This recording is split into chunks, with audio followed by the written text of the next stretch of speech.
നീണ്ട കാലത്ത് മെഗാസ്റ്റാർഡം എന്ന് പറയുന്ന സാധനത്തിനൊരു അവരൊക്കെ വയസ്സായി പുതിയ എന്തെങ്കിലുമൊക്കെ ഉണ്ടായി വരേണ്ട ഒരു കാലവും കൂടെ, പിന്നെ ലോകത്ത് തന്നെ വലിയ മാറ്റങ്ങളുടെ കാലമാണ്. അതിൽ ഉള്ളൊരു ബ്രില്യൻ്റ്ലി മെയ്ഡായിട്ടുള്ള സിനിമയാണ് ബാലൻ. പക്ഷെ still art of film making എന്ന് പറയുന്ന സാധനം ഒരു വിട്ടുവീഴ്ചയില്ലാത്ത ഒരു ശരിക്കും വർക്ക് ഓഫ് ആർട്ടായിട്ടുള്ള സിനിമ എന്ന് പറയുന്ന കൺസെപ്റ്റ് കുറച്ചുകൂടെ വ്യത്യസ്തമാണെന്നാണ് എൻ്റെ അഭിപ്രായം. പാട്ടെഴുത്തുകാരെന്നുള്ള നിലയ്ക്ക് തീർച്ചയായിട്ടും ഞാനൊരു കോംപ്രമൈസ് ചെയ്യുന്നുണ്ട് ഇൻഡസ്ട്രിയായിട്ട്. നിങ്ങൾ കമേഴ്ഷ്യൽ സിനിമയിൽ വാസ്തവത്തിൽ ഇത്രയും പണം ചിലവാക്കേണ്ട കാര്യമില്ല സിനിമ ഉണ്ടാക്കുക. കാര്യം സൂപ്പർ സ്റ്റാറുകൾക്ക് കോടിക്കണക്കിന് രൂപ, ഈവൻ സൂപ്പർ ഡയറക്ടർക്ക് കോടിക്കണക്കിന് രൂപ. അവാർഡ് കിട്ടിയ സമയത്ത് ഞങ്ങൾ വേറെ അടുത്ത പടത്തിന് വേണ്ടി ഒന്നും ആലോചിക്കാതെ ഞങ്ങൾ സന്തോഷമായിട്ട് കള്ളൊക്കെ കുടിച്ച് അത് ആഘോഷിക്കുകയാണ് ചെയ്തിട്ടുള്ളത്. ശരിക്കും പറഞ്ഞു കഴിഞ്ഞാൽ ഉടനെ തന്നെ ആ ഒരു സൽപ്പേര് വെച്ചിട്ട് അല്ലെങ്കിൽ ആ ദുഷ്പേര് വെച്ചിട്ട് നമ്മൾ പ്രൊഡ്യൂസറെ കണ്ടുപിടിച്ച് അടുത്ത പടം ചെയ്യേണ്ടതായിരുന്നു. ഇപ്പോൾ എനിക്ക് വലിയ എന്തൊരു ഇഷ്ടമുള്ള പടം ഡാഡി മമ്മി വീട്ടിലുള്ള പടം ഇറങ്ങിയ കാലത്ത് ഒന്നാമത് അതിൻ്റെ അടുത്തുള്ള വികൃതി ഉണ്ടല്ലോ, ഒരു കുട്ടികളുടെ ടീനേജേഴ്സിൻ്റെ ഒരു വികൃതിയുണ്ട്. മഞ്ഞുമൽ ബോയ്സിൽ ഞാനും അതിൻ്റെ മേജർ സമയത്തും അതിൻ്റെ അടുത്തൊന്നുമില്ല. So I adopted a story. ഒരു ശരിക്കും പറഞ്ഞാൽ ലിറ്റിൽ പ്രിൻസിൻ്റെ കഥയാണ് എൻ്റെ പ്രോട്ടോടൈപ്പ്.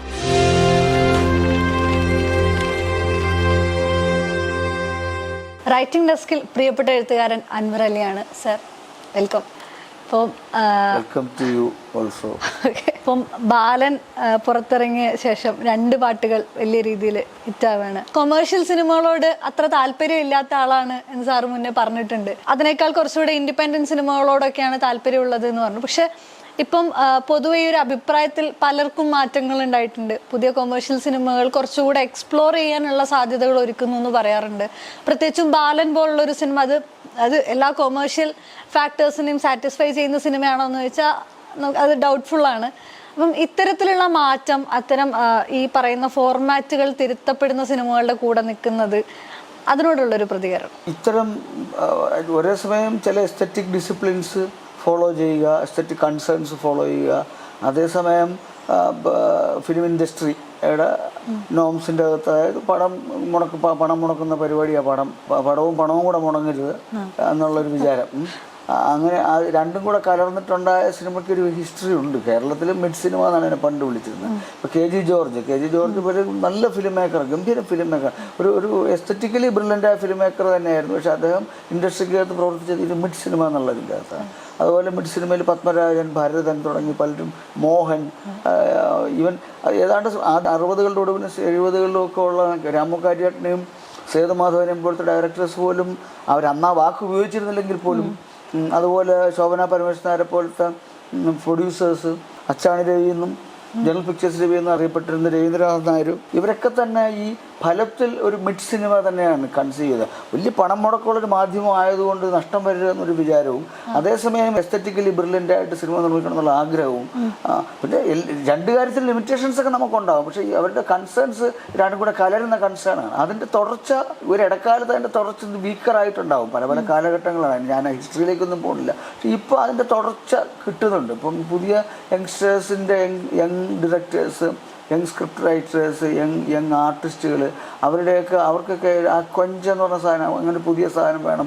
മറ്റത് ബോറടിക്കുന്നുണ്ടും കൂടെ ആയിരിക്കും. മാത്രമല്ല നീണ്ട കാലത്ത് മെഗാസ്റ്റാർഡം എന്ന് പറയുന്ന സാധനത്തിനൊരു അവരൊക്കെ വയസ്സായി പുതിയ എന്തെങ്കിലുമൊക്കെ ഉണ്ടായി വരേണ്ട ഒരു കാലവും കൂടെ, പിന്നെ ലോകത്ത് തന്നെ വലിയ മാറ്റങ്ങളുടെ കാലമാണ്.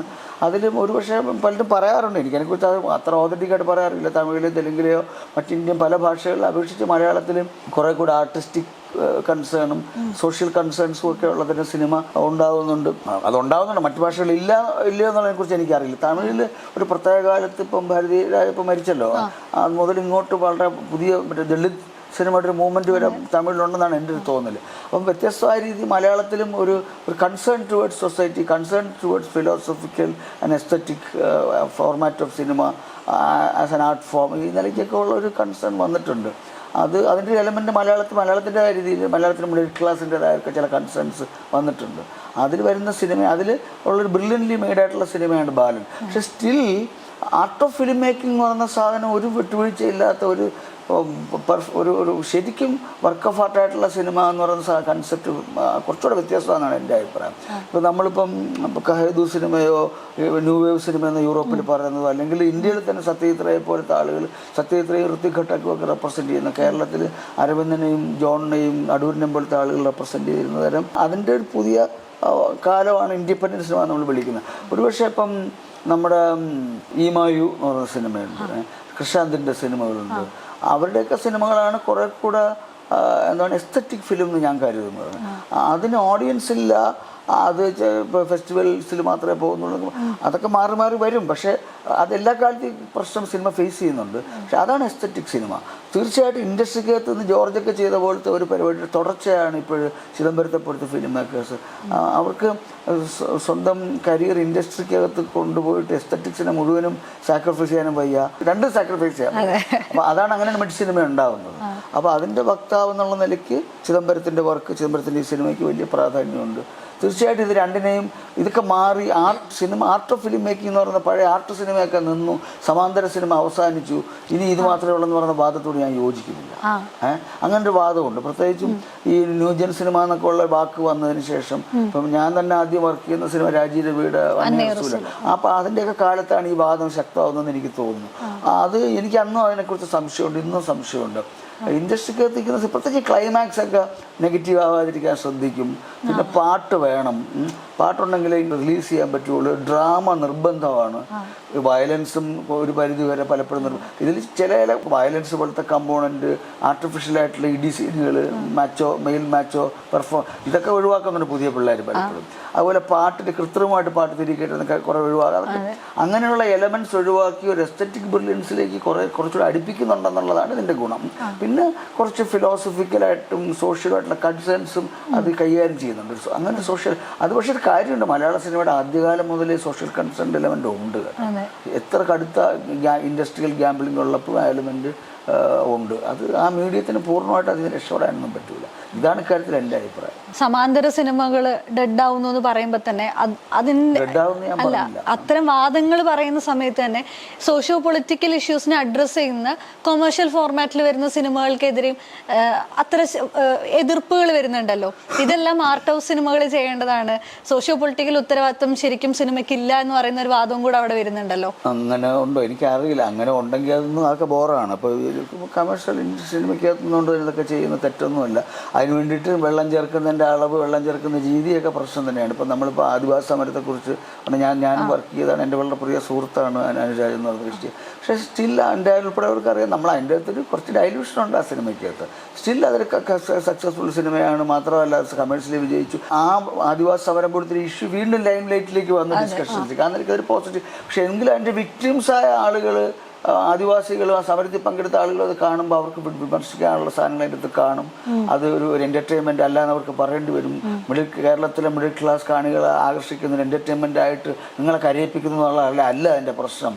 അതൊരു കാലഘട്ടത്തിൽ ഒരു ജനത അനുഭവിച്ച സപ്രഷൻ്റെ പ്രശ്നമാണ്. അപ്പം അങ്ങനെ വരുമ്പോഴാണ് നമ്മൾ കുറേ കൂടെ വേറെ തരം സിനിമയിൽ കൂടെ ആണോ ഇത് വരേണ്ടതെന്നുള്ള ചോദ്യം വരുന്നത്.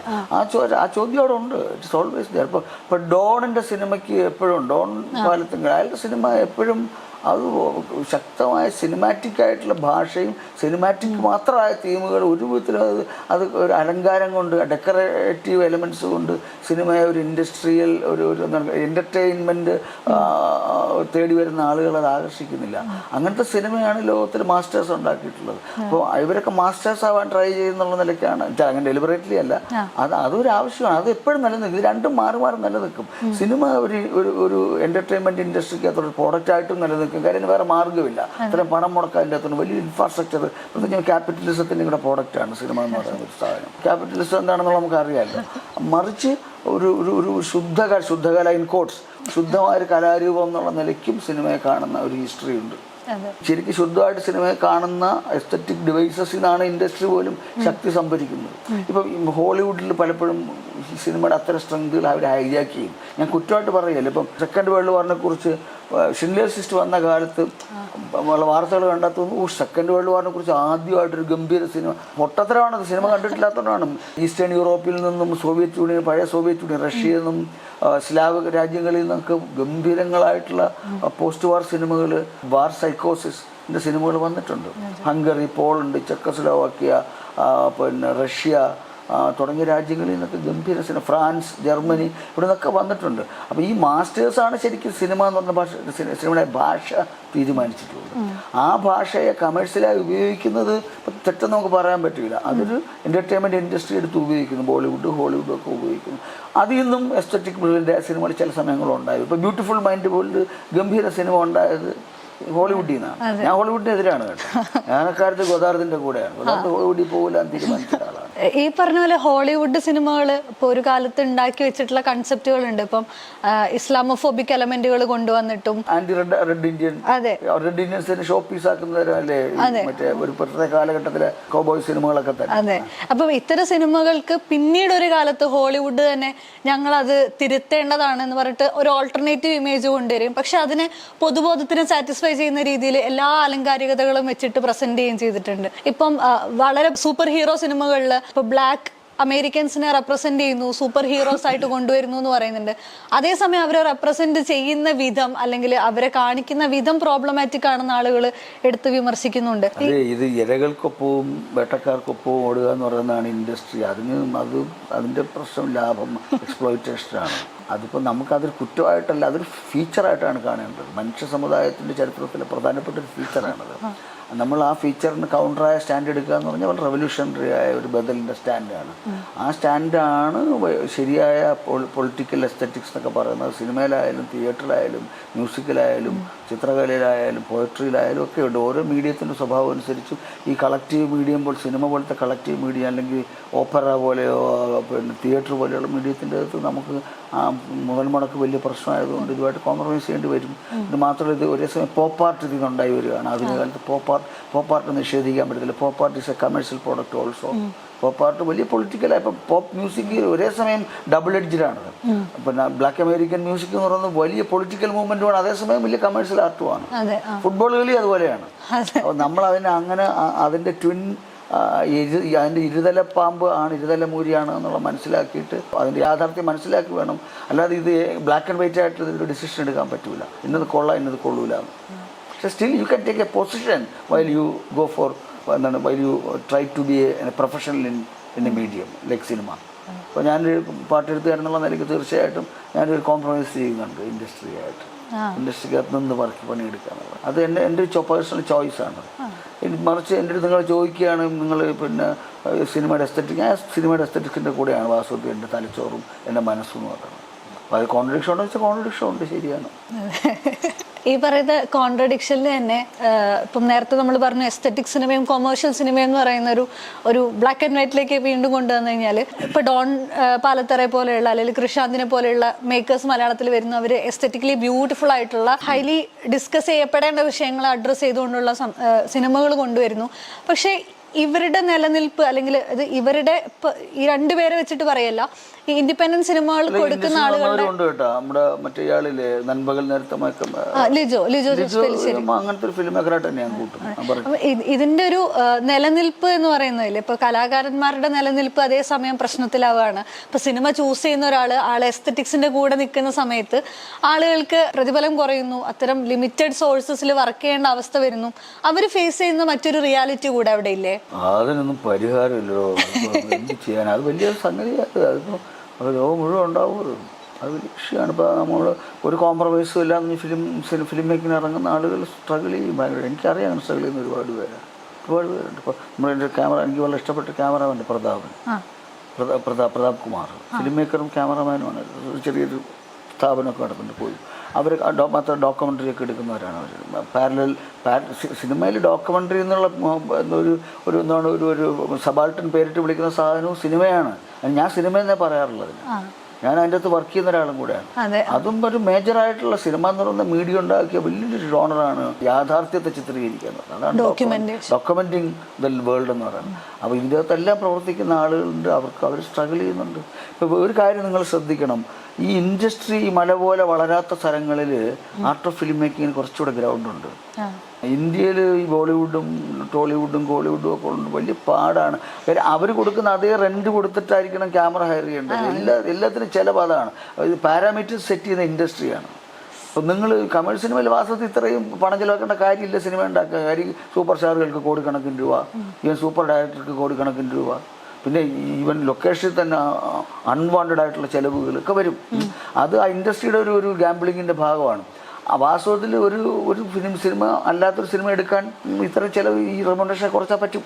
പക്ഷെ മറിച്ച് ഇൻഡസ്ട്രി ഇപ്പോൾ ശ്രീലങ്കയിലൊക്കെ ഇത്ര വലിയ ഇൻഡസ്ട്രി ഇല്ലെന്നാണ് ഞാൻ കേട്ടിട്ടുള്ളത്. ഇപ്പോൾ പ്രസന്ന വിത്ത് പോലത്തെ ആളുകൾ കുറച്ചുകൂടെ സ്മൂത്തായിട്ട് അവർക്ക് അവരുടേതായ ക്യാമറ സെറ്റപ്പ്, ലെൻസുകൾ, അവരുടെ തരം ആർട്ട് ഫിലിം മേക്കിംഗ് അറിയാവുന്ന ടെക്നീഷ്യൻസ്, ഫോക്കസ് പുള്ളിങ്ങിനൊക്കെ അവരുടെ കൂടെ വരുന്ന ആളുകൾക്കൊക്കെ ഇപ്പോൾ ഇൻഡസ്ട്രിയിൽ നിന്ന് വരുന്നപ്പോൾ ഫോക്കസ് പുള്ളറൊക്കെ ആയിട്ടുള്ള ആളുകൾ പലപ്പോഴും അവർക്കൊരു പുച്ഛമാണ്. ഞാൻ ഇത് വരുന്നതിന് മുമ്പ്, ഡിജിറ്റൽ വരുന്നതിന് മുമ്പൊക്കെ ഞാൻ സിനിമയിൽ വർക്ക് ചെയ്തിട്ടുള്ളതാണ്. നമ്മുടെ ഇപ്പോൾ യൂണിറ്റിലൊക്കെ വരുന്ന പിള്ളേർക്ക് നമ്മളിപ്പോൾ അവർ എന്താണ് അത് ആർട്ട് സിനിമയാണ് ഒരു തരം കളിയാക്കലുണ്ട്, ഒരു ഇന്നസെൻ്റ് ആയിട്ടുള്ള കളിയാക്കലാണ്. അപ്പോൾ ഇതിലിങ്ങനെയൊക്കെയാണ്, ഇതിൽ പതുക്കെ ആളുകൾ മൂവ് ചെയ്യും. മറ്റേതാണ് ഭയങ്കര സ്റ്റൈല്. നമ്മളിതിനെ അവരൊന്നും കുറ്റം പറഞ്ഞിട്ട് കാര്യമില്ല. അപ്പോൾ അങ്ങനെ ഇൻഡസ്ട്രി ഈ വലിയ ചില വൻമരങ്ങൾക്ക് ചുറ്റും ചെറിയ ചെടികൾ വളരില്ല എന്ന് പറയും. എന്ന് പറയുന്ന സിനിമയുടെ അവാൻഗാർഡായിട്ടുള്ള പശ്ചാത്തലം വീക്കറായിരിക്കും വലിയ ഇൻഡസ്ട്രി മല പോലെ വളർന്നു നിൽക്കുന്ന സ്ഥലത്ത്. അത് മലയാളത്തിലും ബാധകമാണ്, ഇന്ത്യൻ സിനിമയ്ക്ക് പൊതുവെ ബാധകമാണ്. മറിച്ച് ഇപ്പോൾ ജാനു ബറുവെ പോലത്തെ ഒരു ഫിലിം മേക്കർക്ക് പുറത്തും ഹിന്ദിയിലൊക്കെ സിനിമ എടുത്തെങ്കിൽ ആസാമിയിൽ പുറത്ത് ഫണ്ടിങ് ഒക്കെ വഴി നല്ല കുറേ പടങ്ങൾ എടുത്തിട്ടുണ്ട്. ഈ ശല്യമില്ല അവർക്ക്. പക്ഷെ എന്നാലും അവർ ഹയർ ചെയ്യേണ്ടത് കൽക്കത്തയിൽ നിന്നും ബോംബെ നിന്നും അല്ലെങ്കിൽ കേരളത്തിൽ നിന്നുള്ള ക്യാമറയും ഫെസിലിറ്റീസുമാണ്. അപ്പോൾ എന്തായാലും ഈ ഫെസിലിറ്റീസ് എക്സ്ക്ലൂസീവായിട്ട് ആർട്ട് ഓഫ് ഫിലിം മേക്കിങ്ങിന് കിട്ടത്തില്ല ലോകത്തോട്. കിട്ടുന്ന സ്ഥലങ്ങൾ അപൂർവമായിട്ടുള്ള സ്ഥലങ്ങൾ നല്ല സിനിമ ഉണ്ടാവാൻ ഇൻ്റർനാഷണൽ ഫണ്ടിങ് ഉണ്ട്. അതിന് അതിൻ്റേതായ ഒരു പുതിയ ഇൻഡസ്ട്രി ഉണ്ട്, അല്ലെങ്കിൽ ഒരു ഗ്ലോബൽ ഒരു ഫിനാൻഷ്യൽ നെറ്റ്വർക്ക് ഉണ്ട് ഈ ആർട്ട് ഓഫ് ഫിലിം മേക്കിങ്ങിന്. ഫണ്ടിങ് ഇൻസ്റ്റിറ്റ്യൂഷൻസ്, റോട്ടർഡാം പോലെ അല്ലെങ്കിൽ കൊറിയയിലെ മറ്റേ ഫിലിം ഫെസ്റ്റിവൽ ഉണ്ടല്ലോ, അവർക്കൊക്കെ ഈ ഫണ്ടിങ് സംഭവമാണ്. യൂറോപ്പിൽ എടുക്കുമ്പോൾ അവരുടെ ചില താല്പര്യങ്ങളും കൂടെ അതിൽ വർക്ക് ചെയ്യും.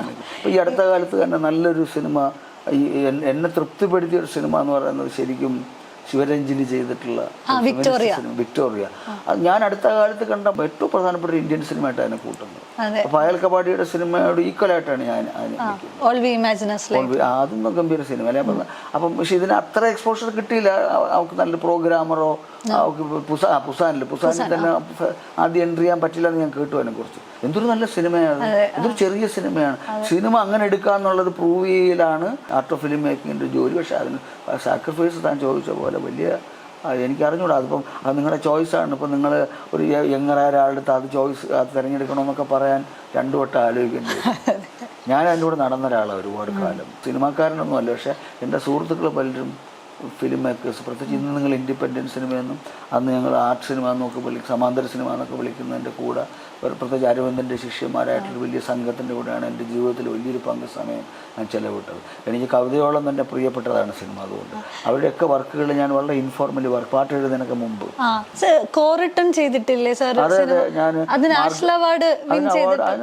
7 സ്റ്റേറ്റ് അവാർഡ് ആ സിനിമ സ്ക്രിപ്റ്റിന് ഉൾപ്പെടെ എനിക്ക് കിട്ടുന്ന ആദ്യത്തെ സ്റ്റേറ്റ് അവാർഡ് അതാ ശരിക്കും പാട്ടിൻ്റെ. അത് ശരിക്കും പറഞ്ഞ മാർഗം ശരിക്കും റിബലായിട്ടുള്ള ഒരാള് വീണ്ടും തിരിച്ച് ചിന്തിക്കുന്ന ഒരു നക്സലൈറ്റ് കാലഘട്ടത്തിലെ ഒരു CPMLന്റെ സൈദ്ധാന്തികനൊക്കെ ആയിരുന്നു.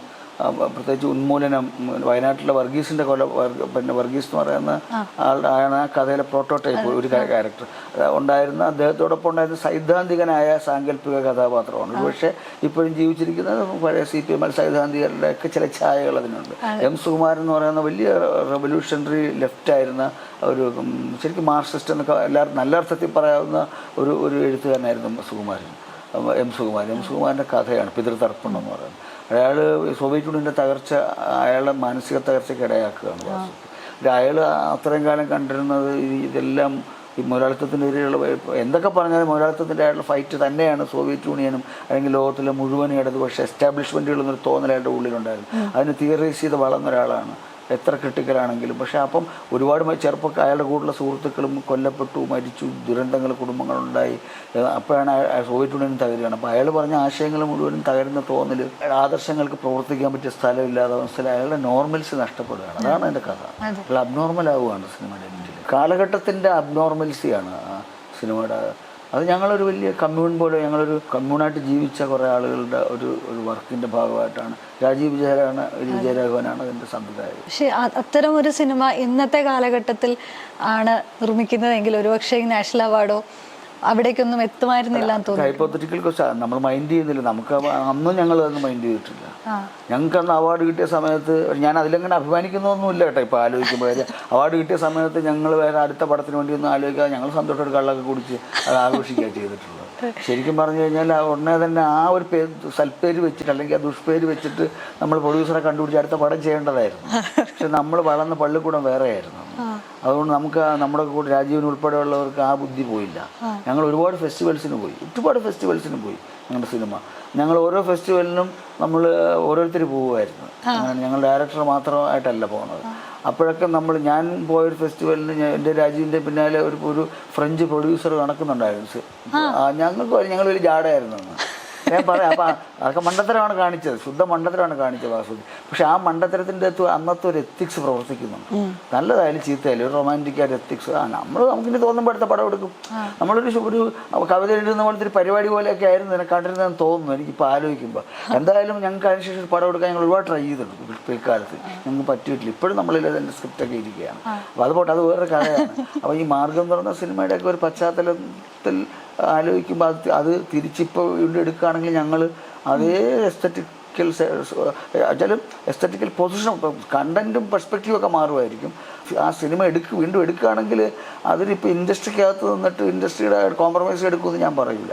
ഞാനാണ് അങ്ങനത്തെ വർക്ക് ചെയ്യുന്നുണ്ടെങ്കിൽ ഇപ്പോഴും ഞാൻ എസ്തറ്റിക്കായിട്ടുള്ള ഒരു വിട്ടുവീഴ്ചയില്ലാത്തൊരു സിനിമയായിട്ട് മാത്രമേ അത് കൺസീവ് ചെയ്യുള്ളൂ. എൻ്റെ മനസ്സങ്ങനത്തെ, എൻ്റെ ഒരു പൊസിഷൻ അതാണ് പേഴ്സണലി. പക്ഷെ വേറെ അല്ലാതെ ആലോചിക്കാം. കാലം മാറി എന്നുള്ള ശരിയായിരിക്കും. പക്ഷേ കാലം മാറിയോടുകൂടി കമേഴ്ഷ്യൽ സിനിമയും ആർട്ട് സിനിമയും കൊണ്ടുള്ള വ്യത്യാസം ഇല്ലാതായി, രണ്ടും ഒന്നായി എന്ന് പറഞ്ഞ തിയറി ഞാൻ ചെയ്യുന്നില്ല എന്നാണ് പറഞ്ഞതിൻ്റെ അർത്ഥം. ഈ പറഞ്ഞ ഈ ഒരു ഡൈക്കോട്ടമി ശരിക്കും എഴുത്തിലും സാഹിത്യത്തിലും സംഭവിക്കുന്നുണ്ടല്ലോ. അത് കൊമേഴ്ഷ്യൽ ആയിട്ടുള്ള ഒരു സാഹിത്യവും അതല്ലാത്തൊരു സാഹിത്യവും, അതായത് ആളുകളെ കണ്ടെത്താൻ പാങ്ങുള്ള ഒരു സാഹിത്യം ഉണ്ടാവുകയും അല്ലാത്ത സാഹിത്യം ഉണ്ടാവുകയും ചെയ്യുന്നുണ്ടല്ലോ. അങ്ങനത്തെ ഒരു സാഹിത്യത്തിന് ഉദാഹരണം പറഞ്ഞു. ഇന്റലിജന്റ് ക്വസ്റ്റ്യൻ ആണ്. ഇപ്പോ ഓപ്പൺലി വരപ്പോ റാം കെയർ ഓഫ് ആനന്ദി പോലുള്ള പുസ്തകങ്ങൾ വരുന്നു. പോപ്പ് ലിറ്ററേച്ചർ തന്നെയാണോ ചോദിക്കുന്നത്? മറ്റേതിന്റെ അകത്തും ഒരു പോപ്പ് കടത്തുന്നുണ്ടേ. പോപ്പ് ആർട്ട് പഠിക്കപ്പെടേണ്ടതാണ്. എനിക്ക് തോന്നുന്നത്, എനിക്ക് അതിനെക്കുറിച്ച് ഞാൻ കേട്ടത് അത് ഈ പോപ്പ് ലിറ്ററേച്ചറിനെ കുറിച്ചിട്ടുള്ളൊരു സെഗ്മെന്റ് പഠിപ്പിക്കാനുള്ള ഒരു പരിപാടിയായിട്ടാണ്, അതിൻ്റെ ഒരു സ്പെസിമെനായിട്ടാണ് ഒറ്റമാണ് ഈ ആനന്ദി എന്നുള്ള റാം കെയർ ഓഫ് ആനന്ദി എന്നുള്ള വർക്ക് വന്നത് ആദ്യം. പിന്നീട് അടുത്ത വർഷത്തെ എങ്ങാണ്ട് ജനറൽ കാറ്റഗറിയിലേക്ക് അതിന് പ്രൊമോഷൻ കിട്ടിയെന്ന് നോക്കുക. അപ്പോൾ ഇത് ക്രമേണ ഇതിനെ റെഗുലേറ്റ് ചെയ്തെടുക്കുക, നോർമലൈസ് ചെയ്തെടുക്കുക. അപ്പോൾ ഇതെല്ലാം ആർട്ട് തന്നെയാണെന്നുള്ള അങ്ങനത്തെ പരാതി ഞാൻ സോഷ്യൽ മീഡിയയിൽ എവിടെയോ വായിച്ചു. അങ്ങനെയാണെങ്കിൽ അത് തെറ്റാണ്. പോപ്പ് ആർട്ട് ലിറ്ററേച്ചറിൽ അത് ലൈറ്ററായിട്ടുള്ള ഫോം തന്നെയാണ്. മ്യൂസിക്കിലും അതെ. പക്ഷേ സ്റ്റിൽ മ്യൂസിക്കിൽ അതിന് കുറേ കൂടെ ഒരു ഹിസ്റ്ററി വേറെ ഉണ്ട്. അതുകൊണ്ടാണത്. പക്ഷേ ഫിക്ഷൻ്റെ കാര്യത്തിലോ നോൺ ഫിക്ഷൻ്റെ കാര്യത്തിലോ ഒക്കെ സീരിയസ് ആയിട്ടുള്ള വലിയ നോവലുകളുടെ, ക്ലാസിക് നോവലുകളുടെ, ക്ലാസിക് ട്രഡീഷനെ മോഡേണിറ്റിയിലേക്ക് കൊണ്ടുവരുന്ന നോവലുകളുടെയും ഒക്കെ വലിയ ഹിസ്റ്ററി ഉണ്ട്. അതുമായിട്ട് നമ്മൾ കമ്പയർ ചെയ്യുമ്പോഴത്തേക്കും അത് ഒരു തർക്ക വിഷയം തന്നെയാണത്. അതിനെ മാസ്ക് ചെയ്തുകൊണ്ട് ഇത്തരം സ്ഥലങ്ങൾ കൊണ്ടുവരുന്നത് ശരിയല്ലെന്ന് തന്നെയാണ് എനിക്ക് ഇപ്പോൾ തോന്നുന്നത്. ഞാനിത് പറയുമ്പോൾ ഞാനൊരു കാര്യം തുറന്നു പറയാം. ഇത് വായിച്ചിട്ടില്ല. ആനന്ദി എന്ന് പറയുന്നത് എനിക്ക് എൻ്റെ സമയത്തിൻ്റെ പരിമിതികൾ കൊണ്ട് എനിക്ക് ഒരുപാട് അങ്ങനെ എല്ലാം കൂടെ വായിക്കാൻ പറ്റാത്തതുകൊണ്ടും കൂടെയാണ് വായിക്കാത്തത്. നല്ല നോവലുകളെന്ന് ഞാൻ വിചാരിക്കുന്നത് തന്നെ എനിക്ക് മുഴുവൻ വായിച്ചെത്തിക്കാൻ പറ്റുന്നില്ല ഇപ്പോൾ എൻ്റെ പണികൾ കാരണം. മലയാളത്തിൽ ഇപ്പോൾ ഹരീഷിനെ പോലത്തെ ഒരു വലിയ നോവലിസ്റ്റിൻ്റെ, മലയാളത്തിലൊരു വലിയ നോവലിസ്റ്റാണ് ഹരീഷ് വാസുദേവ്. നമ്മൾ കണ്ടംപററി ആളുകളെ വലുതാണെന്ന് നമുക്ക് തോന്നാതിരിക്കും പലരും അങ്ങനെയാണ് തർക്കിക്കാൻ. അല്ല, ഹരീഷ് എനിക്ക് മലയാളത്തിൽ സെക്രട്ടറി കഴിഞ്ഞാൽ ഞാൻ കൺസിഡർ ചെയ്യുന്ന വലിയ റൈറ്ററാണ് ഹരീഷ്. സെക്രട്ടറി സാറാ ജോസഫ് കഴിഞ്ഞാൽ ഹരീഷിൻ്റെ നോവലിനോടൊപ്പം ഇത് വയ്ക്കുക, പഠിക്കുക, രണ്ടും ഒരേ സ്റ്റേച്ചറിൽ വരുന്ന തെറ്റാണ്. അത് ലോകം മുഴുവൻ നടക്കുന്ന വലതുപക്ഷവൽക്കരണത്തിന്റെ ഭാഗമാണെന്ന് ഞാൻ കരുതുന്നു. നിങ്ങൾക്ക് RSSന് വർഗീയവാദികളെ നോർമലൈസ് ചെയ്യുക, സയോണിസ്റ്റുകളെ നോർമലൈസ് ചെയ്യുക ഒക്കെ ചെയ്യുന്നത് പോലെ തന്നെയാണ് ലൈറ്റർ ആൻഡ് പോപ്പുലർ ആയിട്ടുള്ള വളരെ പൾപ്പായിട്ട് പൾപ്പ് ലിറ്ററേച്ചറിന്, സീരിയസ് ലിറ്ററേച്ചറിന് എൻ്റെ അകത്ത് കൊണ്ട് മുക്കിയെടുക്കുക, മാമോദിസ മുക്കിയെടുക്കുക എന്ന് പറയുന്ന പരിപാടി. ഈ ഫിക്ഷനുകളല്ല, ഇപ്പൊ നോൺ ഫിക്ഷനുകളിലേക്ക് പോലും അത്തരം ലൈറ്റർ എലമെന്റുകളെ പിക്ക് ചെയ്ത് കൊണ്ടുവരുന്ന ഒരു പ്രവണത ഉണ്ടല്ലോ. അതെ, അത് പോയട്രിയിലും മ്യൂസിക്കിലും ഒന്നും അത്ര നടക്കൂലെന്ന്, പക്ഷെ അതിൽ പോലും കുറച്ച് ശ്രമങ്ങൾ നടക്കുന്നുണ്ട്. പുതിയ കാലത്ത് എഴുത്തുകാർ, ഇപ്പൊ ഗാനരചയിതാക്കൾ തന്നെ പ്യോർ മലയാളം ഉപയോഗിക്കുന്നില്ല എന്ന് തുടങ്ങിയിട്ടുള്ള വിമർശനങ്ങൾ ഉണ്ടായിട്ടുണ്ട്. അപ്പം എന്താണ് ഭാഷയുടെ സ്ട്രക്ചറിൽ നിന്നിട്ട് നിങ്ങൾ എഴുതാത്തത് എന്തുകൊണ്ടാണ് എന്ന് ചോദിക്കുന്നുണ്ട്. പുതിയ പുതിയ വാക്കുകൾ കോയിൻ ചെയ്തെടുക്കുന്നതിനെ ക്വസ്റ്റ്യൻ ചെയ്യുന്നുണ്ട്. ഇത് മലയാളമാണോ എന്ന് ചോദിക്കുന്നുണ്ട്. ഈ ഭാഷ എന്ന് പറയുന്നത് നമുക്കൊരു പ്രത്യേക ചട്ടക്കൂട്ടിൽ ഇട്ട് വയ്ക്കാൻ പറ്റുന്നതാണോ? ഇപ്പം പ്രത്യേകിച്ചും ഗാനരചനയിൽ പുതിയ പോപ്പ് കൾച്ചറിന്റെ ഭാഗമായിട്ട് നിൽക്കുന്ന സിനിമ ഇൻഡസ്ട്രി ആയതുകൊണ്ട് തന്നെ അതിലത്തരം പരീക്ഷണങ്ങൾ വേണ്ടതല്ലേ ശരിക്കും? ഇപ്പം ഇതിൻ്റെ ഈ ചോദ്യം ഞാൻ രണ്ട് ചോദ്യമായിട്ടാണ് എടുക്കുന്നത്. ഒന്ന് പ്യുവർ എന്നുള്ളത്. മലയാളം ഒന്നാമതൊരു പ്യുവറൊന്നുമല്ല. മലയാളം കലർപ്പ് ഭാഷയാണ്. ലോകത്തിലെ എല്ലാ ഭാഷകളും കലർപ്പാണെന്ന് വേണമെങ്കിലും തിയററ്റിക്കലി പറയാം. പക്ഷെ മലയാളം ഒബ്വിയസ്ലി തീരദേശത്ത് കിടക്കുന്ന ഒരു കലർപ്പ് ഭാഷയാണ്. പിന്നെ സ്ട്രക്ചർ ഓഫ് ലാംഗ്വേജ് എന്ന് പറഞ്ഞില്ലേ, അത് വേറൊരു വിഷയമാണ്. രണ്ടും തമ്മിൽ വ്യത്യാസമുണ്ട്. നിങ്ങൾ നിലവിൽ എല്ലാവരുടെയും സമ്മതിയുള്ള ഒരു പൊതു സാധനത്തിനെയാണ് സ്ട്രക്ചർ എന്ന് പറയുന്നത്. അതുകൊണ്ടാണ് നമ്മളിന്ന് കമ്മ്യൂണിക്കേറ്റ് ചെയ്യുന്നത്. നമ്മളിപ്പം പിന്നെ ഇതിൻ്റെ പേര് ക്യാമറ എന്നല്ല കോമറ എന്നാണ് നമ്മൾ തീരുമാനിച്ചു കഴിഞ്ഞാൽ ഞാനും താനും കൂടി തീരുമാനിച്ചാൽ പറ്റത്തില്ല. നാട്ടുകാരെല്ലാം കൂടെ തീരുമാനിച്ച് കഴിഞ്ഞൊരു കാര്യമാണ്. അപ്പോൾ ക്യാമറ എന്നുള്ളതൊരു അതിൻ്റെ അകത്തിരിക്കുന്നതല്ല, നമ്മുടെ സമ്മിതി എന്ന് വരുന്നതാണ്. അപ്പോൾ ഭാഷയ്ക്ക് ചില സമ്മിതികളുണ്ടാവും. ഇതൊരു ബേസിക് ലിംഗ്വിസ്റ്റിക് ഇഷ്യൂ ആണ്. ആ സമ്മിതികളാണ് ഈ ഘടന തീരുമാനിക്കുന്നത്. ആ ഘടന മാറിക്കൊണ്ടിരിക്കുക. അതിങ്ങനെ ഇപ്പോൾ ക്രമേണ പരിണമിക്കുകയൊക്കെ ചെയ്യും. പക്ഷെ അത് ക്രമേണ പരിണമിക്കുന്നതല്ല, അത് ഒറ്റ സ്ട്രെച്ചിന് ദിവസം രാവിലെ മാറ്റാൻ പറ്റില്ല. അപ്പോൾ നമ്മൾ അതിനെ ഫോളോ ചെയ്യണം. നല്ല കമ്മ്യൂണിക്കേഷനും ഭാഷയുടെ പൊതുസമ്മിതി കൊണ്ട് കിട്ടുന്ന ഒരു ക്ലീൻനെസ് ഉണ്ട്. അതിന് വേണ്ടിയിട്ട് നമ്മൾ പഠിക്കണം. ഒരു ഭാഷയുടെ ഘടന നമ്മളെ ഉള്ളിൽ വേണം. അത് എഴുതുന്ന ഘടന, അത് കോയിൻ ചെയ്യുന്ന ഘടന, അതിൻ്റെ ശബ്ദഘടന, അത് കമ്മ്യൂണിക്കേറ്റ് ചെയ്യുന്നതിൻ്റെ ഘടന, ഇങ്ങനെ പലതരം ഘടനകളുണ്ട് ഒരു ഭാഷയ്ക്ക്. അതൊന്നും മറിച്ച് ഇതിൻ്റെ പ്യൂരിറ്റനിസം വേറെയാണ്. അതിൽ ഞാൻ തീർച്ചയായിട്ടും പുതിയ തലമുറയുടെ ഏതുതരം പരീക്ഷണങ്ങൾ അനുകൂലിക്കുന്ന ഒരാളാണ്. ഒന്നാമത് മലയാളം ആണ് ഏറ്റവും മറ്റ് തമിഴിനെയൊക്കെ അപേക്ഷിച്ച് കൂടുതൽ പരീക്ഷിക്കപ്പെടേണ്ട, കൂടുതൽ ഇംപ്യൂറായിട്ട് തന്നെ ഉപയോഗിക്കേണ്ട ഭാഷയാണ്. തമിഴിനൊക്കെ ഇൻലാൻഡ് ഭാഷകളാണ് കൂടുതൽ. ഇൻലാൻഡ് ഭാഷകൾക്ക് എപ്പോഴും ദീർഘകാലം അതൊരു ഘടനയിൽ കിടക്കും. നമ്മൾ ഈ ട്രേഡ് വിൻഡിനോടൊപ്പം പരിണമിച്ച ജനതയാണ്. നമ്മുടെ റേഷ്യൽ ഫീച്ചേഴ്സ് തന്നെ കലർപ്പിൻ്റെയാണ്.